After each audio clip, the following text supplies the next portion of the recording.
दिसंबर का महीना था। बहुत ठंड पड़ रही थी और सब लोग क्रिसमस की तैयारियों में लगे हुए थे। जॉन भी अपने मम्मी पापा के साथ क्रिसमस की डेकोरेशन में लगा हुआ था। क्रिसमस से एक दिन पहले की बात है, जब रात को जॉन के मम्मी पापा पड़ोस में थोड़ी देर के लिए किसी के घर जा रहे होते हैं। बेटा, मैं और तुम्हारी मम्मी कुछ देर के लिए पड़ोस वाली आंटी के घर जा रहे हैं। उनकी तबीयत ठीक नहीं है। तुम जाकर अपने कमरे में सो जाओ और दरवाजा अंदर से अच्छे से बंद रखना। ठीक है पापा, आप चिंता मत करो। जॉन बड़ा खुश होता है और जाकर अपने कमरे में सो जाता है। जॉन जब सो रहा होता है तो उसके कमरे का दरवाजा हल्का सा खुलता है। दरवाजे की आवाज से जॉन की आंख खुल जाती है। उसे दरवाजे के बाहर कोई दिखता है। जॉन ध्यान से देखता है तो उसे सेंटा क्लॉज दिखता है। जॉन बड़ा खुश हो जाता है कि सेंटा क्लॉज उसको गिफ्ट देने आए हैं। क्रिसमस तो वैसे कल है, तो सेंटा क्लॉज आज क्यों आए हैं? क्या पता वो मुझे आज ही सरप्राइज देना चाहते हो। जॉन बड़ा खुश हो जाता है और जल्दी से उठकर कमरे के बाहर जाता है। वो जैसे ही दरवाजा खोलता है, वहां से सेंटा क्लॉज एकदम से गायब हो जाता है। जॉन को फिर नीचे से कुछ आवाज आती है। जॉन सीढ़ियां उतरकर नीचे जाता है। आवाज किचन से आ रही होती है। जॉन धीरे से दबे पांव किचन की तरफ जाता है और अंदर झांक कर देखता है तो उसकी सांसें ही रुक जाती हैं। वहां रसोई में एक भूतिया सेंटा क्लॉज फ्रिज से चिकन खा रहा होता है। चिकन खाते खाते उसकी नजर एकदम जॉन पर पड़ती है। वो उसे देखकर मुस्कुराता है। जॉन डर से कांपने लगता है। उसके गले से आवाज भी नहीं निकल पा रही होती। पापा, मम्मी। ओह, ये तो बड़ा प्यारा बच्चा है। आजा मेरे पास। नहीं नहीं, आना तो पड़ेगा। मुझे बच्चे बड़े पसंद हैं। मैं तुम जैसे प्यारे प्यारे बच्चों को अपने साथ अपनी दुनिया में ले जाने आया हूँ। कौन सी दुनिया? मेरी दुनिया, भूतिया सेंटा क्लॉज की दुनिया। बहुत सारे बच्चे हैं वहाँ, तुम्हारे जैसे छोटे छोटे प्यारे प्यारे। नहीं नहीं, मुझे कहीं नहीं जाना। मुझे मम्मी पापा के पास जाना है। ना बेटा ना, रोते नहीं हैं। अब मम्मी पापा नहीं आएंगे। तुमको मेरे साथ चलना ही होगा। आ जाओ मेरे थैले में। जॉन भूतिया सेंटा से डरकर भाग जाता है और सामने एक स्टोर रूम में छुप जाता है। भूतिया सेंटा भी उसको पकड़ने के लिए उसके पीछे भागता है, पर उसे जॉन कहीं नहीं दिखता। वो उस बच्चे को आवाज देने लगता है। Jingle bell jingle bell jingle all the वे।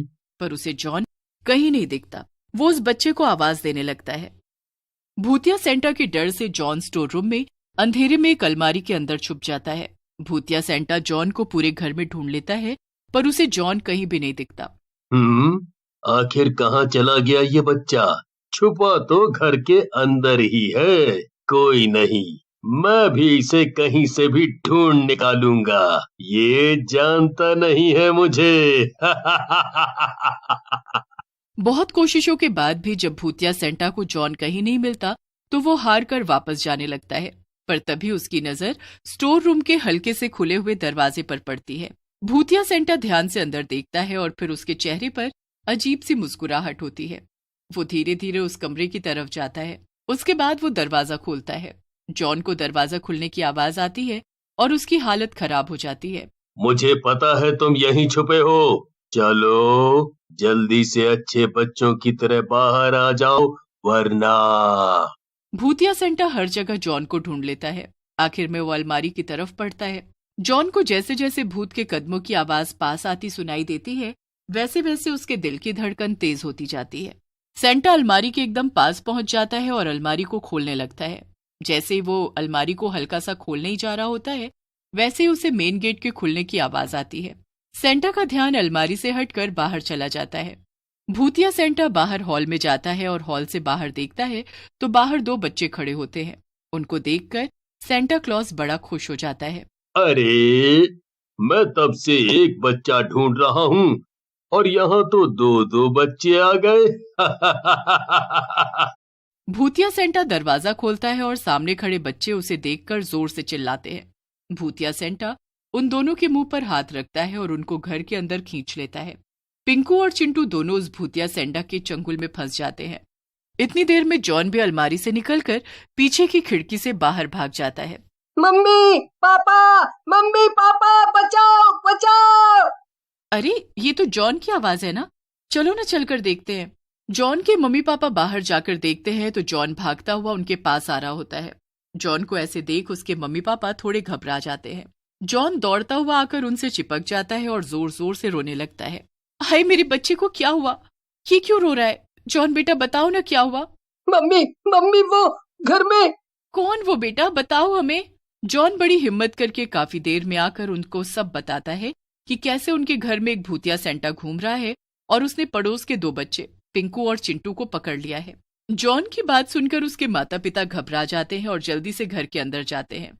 वो जॉन को वहीं पड़ोसी के घर छोड़ देते हैं और अकेले अपने घर उन बच्चों को बचाने जाते हैं। घर पहुंचकर उनको सारा सामान यहाँ वहां फैला दिखता है। वो ये सब देखकर बहुत डर जाते हैं और उनके मन में अजीब अजीब ख्याल आने लगते हैं। ये बच्चे आखिर कहाँ हैं? और वो भूतिया सेंटा भी। तभी उनको भूतिया सेंटा के हंसने की आवाज आती है।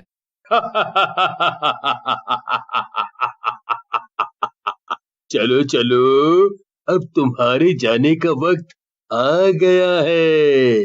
भूतिया सेंटा की आवाज सुनकर जॉन के पापा जोर से चिल्लाते हैं। कहाँ हो तुम? हमारे सामने आओ। आवाज सुनकर भूतिया सेंटा दोनों बच्चों के साथ उसके सामने आकर खड़ा हो जाता है। अरे वाह, ये नए लोग कौन आए हैं?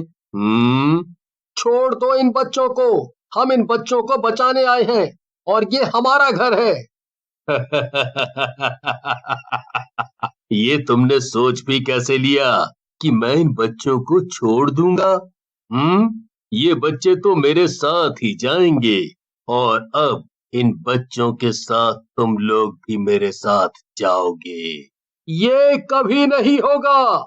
जॉन के पापा हिम्मत करके बच्चों को छुड़ाने की कोशिश करते हैं, पर भूतिया सेंटा तो उनको भी पकड़ लेता है। उसके बाद वो अपना ठेला निकालता है और एक एक करके पहले चिंटू, फिर पिंकू और फिर जॉन के पापा को डाल देता है। ये सब देख जॉन की मम्मी की आंखें फटी की फटी रह जाती हैं। वो वहां से बचकर भागने की कोशिश करती हैं, पर कोई फायदा नहीं होता। भूतिया सेंटा क्लॉज जॉन की मम्मी को खींचता हुआ लाता है। छोड़ दो मुझे, जाने दो मुझे, ये तुम अच्छा नहीं कर रहे, इसका परिणाम बहुत बुरा होगा। भूतिया सेंटा जॉन की मम्मी को भी अपने ठेले में डाल देता है। उसके बाद वो जोर जोर से अपनी जीत पर खुश होने लगता है। भूतिया सेंटा क्लॉज अपने ठेले को बंद करता है और अपनी दुनिया में वापस जाने लगता है, पर तभी उसकी नजर क्रिसमस ट्री पर पड़ती है। क्रिसमस ट्री के पास बड़े सारे गिफ्ट्स पड़े होते हैं और वहीं साथ में बिल्कुल उसके जैसा सेंटा क्लॉज का पुतला खड़ा होता है। भूतिया सेंटा क्लॉज उसे देखकर एकदम रुक जाता है। भूतिया सेंटा क्लॉज दूसरे सेंटा क्लॉज के पुतले को तोड़ने के लिए उसके पास जाता है तो पहले उसे बड़े गुस्से में देखता है और फिर उसे तोड़ने के लिए जैसे ही वो हाथ लगाता है उसके हाथ अपने आप टूट जाते हैं। भूतिया सेंटा हाथ टूटने की वजह से गुस्से में यहाँ वहां पागलों की तरह चिल्लाने लगता है, पर अब उसके बस का कुछ भी नहीं होता। तभी उसके सामने जॉन आकर खड़ा हो जाता है। अब आया ना मजा, कैसे मुझे डरा रहे थे, अब आओ ना, पकड़ो मुझे, डालो अपने झोले में, आओ आओ। भूतिया सेंटा जैसे ही जॉन की तरफ बढ़ता है तभी नीचे गिर जाता है। जॉन फिर से हंसता है और फिर भूतिया सेंटा का थैला ढूंढने के लिए वहां से चला जाता है। जॉन को थैला बाहर पड़ा दिखता है। वो जैसे ही थैला खोलता है उसमें से सब बाहर निकल आते हैं। मम्मी, पापा, चिंटू, पिंकू, तुम ठीक तो हो बेटे? हाँ पापा। पर वो भूतिया सेंटा कहाँ है? वो तो उधर क्रिसमस के पास जो सांता क्लॉज का पुतला खड़ा है उसे तोड़ने की कोशिश कर रहा है, पर पता है क्या हुआ? पुतला तो नहीं टूटा, पर उसके खुद के हाथ पैर टूट गए। जॉन के मम्मी पापा एक दूसरे की तरफ देखते हैं। उनको ये सुनकर बड़ी हैरानी होती है। वो जल्दी से बाहर जाकर देखते हैं तो वहां ना कोई पुतला होता है और ना कोई भूतिया सेंटा। वहां होते हैं ढेर सारे गिफ्ट्स। उसके बाद वो जॉन को बताते हैं कि उनके घर पुतला था ही नहीं और ना ही उन्होंने कोई गिफ्ट्स रखे थे। वो पुतला कोई और नहीं बल्कि असली सेंटा थे जो जॉन और बाकी सबको बचाने आए थे और जॉन के लिए ढेर सारे गिफ्ट छोड़ गए थे। वो क्रिसमस जॉन का सबसे यादगार क्रिसमस